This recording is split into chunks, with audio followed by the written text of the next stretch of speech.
Հիմա փաստորեն ստացվում է, որ կցորդիչը, որը կարող էր, իհարկե շուկայական գինը որոշակի փոփոխություններ կարող է ունենալ, բայց պլյուս 10%, 20% եւ այլն։ Այսինքն, որը կարող էր ձեռք բերվել կլորացրած 60 միլիոն դրամով, ձեռք է բերվել 130 միլիոն դրամ։ Այո, ընկերության տարեկան բյուջեի մեջ նախատեսված եղել 130 միլիոն դրամ դրա համար։ Շատ լավ։ Դե սա շատ կոնկրետ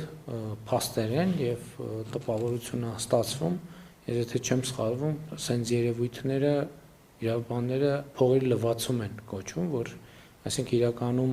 ոչ թե գործարք անելն է, աշխատանք անելն է, այլ շրջանառությունից փող դուրս բերելն է եւ դա այնպիսի խողովակով, որ առերևույթ եկամուտը դիտվի օրինական, բայց գործնականում այն ինչ որ նկարագրում եք եւ եթե հիմնավորված է